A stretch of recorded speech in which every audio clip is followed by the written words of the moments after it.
Alright, hello, there again.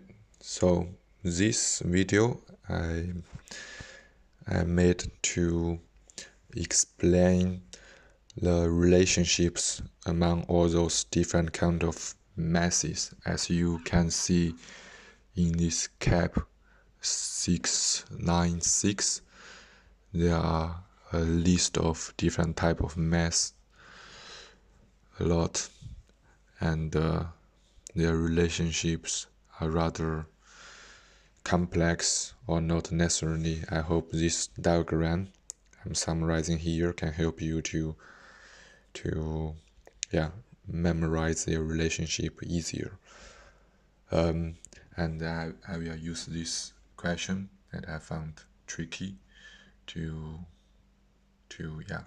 prove that this diagram may be able to help. You see comments is more than, normally when it's more than 20, you know it's a tricky question. And there are several traps inside, which I will come back later. Alright, so you can see on the paper, I start actually from the bottom, the takeoff mass and the landing mass. The reason that I start from the bottom is because actually in the real world, the whole exercise of calculating different mass are largely in order to determine if our takeoff mass are within the limits for different limitations from either the runway length or the climb performance after rotation, and then also for the landing mass, whether we have enough runway length to come to stop. So that's why I start with this button, because they are our major goal. So this is a goal-oriented exercise. And then is the first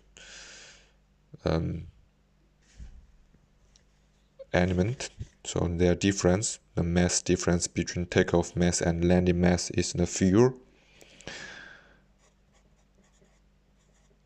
that are consumed during the trip. So I call it trip fuel. It's minus because you consumed the fuel during the trip. And then I will go backwards. How can takeoff mass be determined? Well, so the questions normally comes to either asking you the traffic note or asking you the fuel that can be added for the airplane. So there are then different branches that can lead to this takeoff mass. If takeoff mass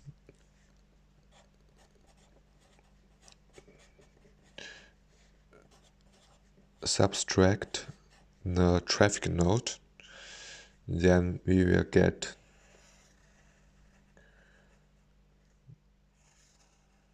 the operating mass.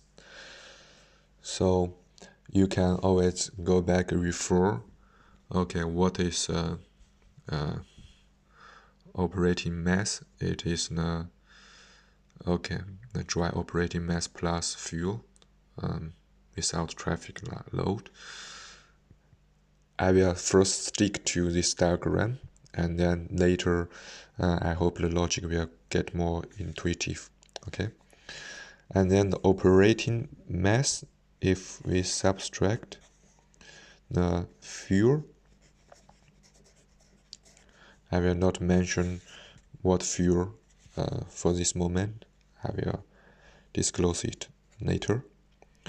then it will become dry operating mass. So dry because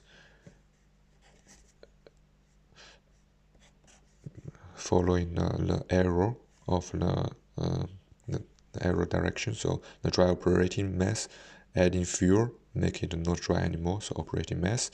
And then if the operating mass is all the mass that are needed to operate the airplane, but then you operate the airplane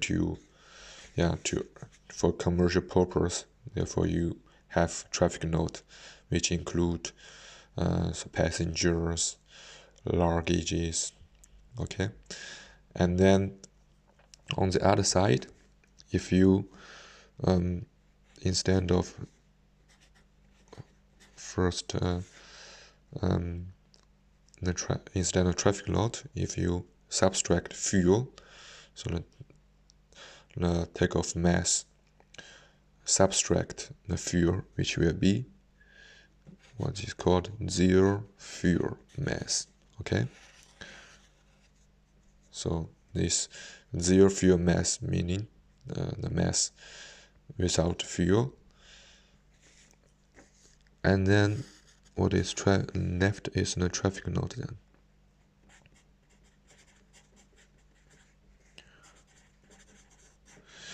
So this will be plus, this will also be plus. And actually the sum of the fuel and traffic load is also called useful load.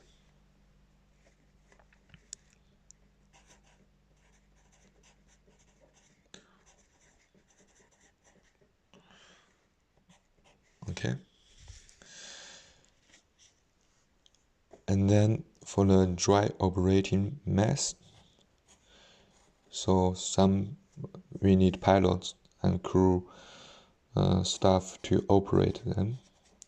So if I subtract the crew mass, then we will come to the top, the beginning, which is called basic empty mass. Alright, this is almost complete for all the mass that are most of importance for this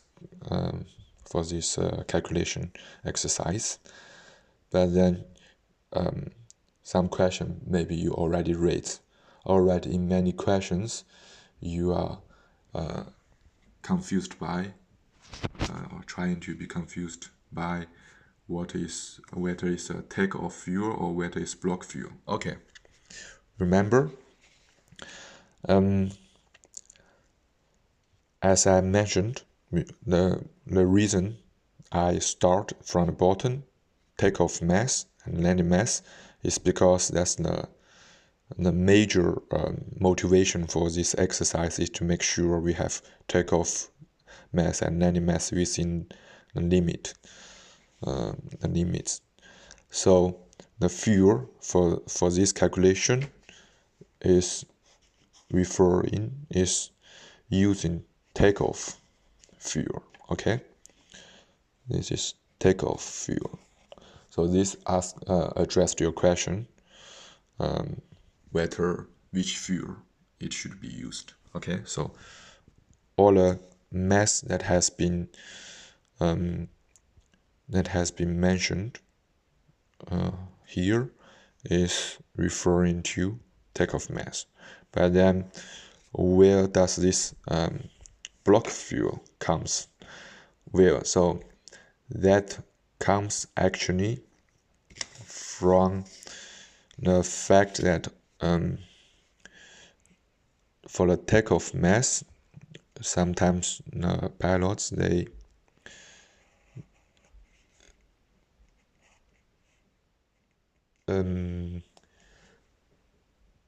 sometimes they will subtract it of a taxi fuel. So if not subtract, sorry, it will add this taxi fuel to get a taxi mass.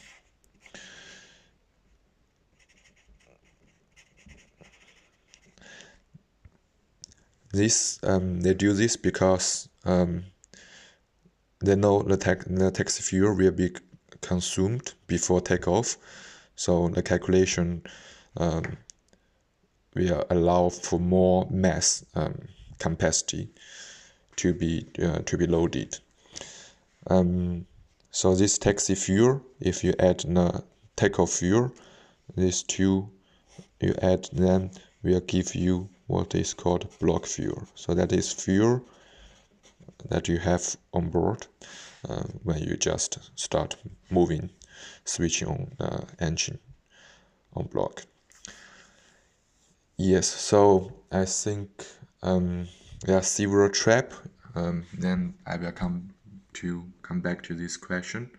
As you see here, the MZFM, so it is referring to maximum zero fuel mass.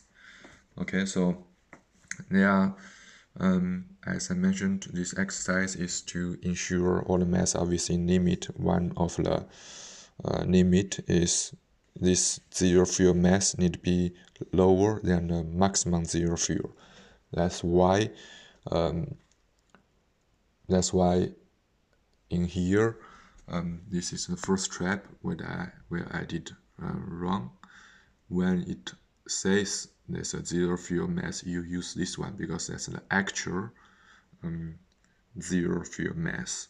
This is only to ensure it's within limit, so it's basically a trap. And then the second trap here is you are using takeoff fuel rather than block fuel. So with this two trap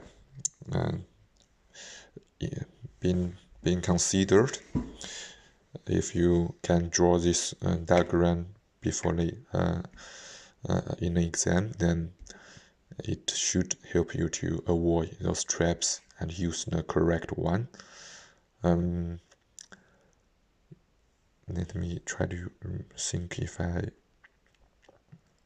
miss anything.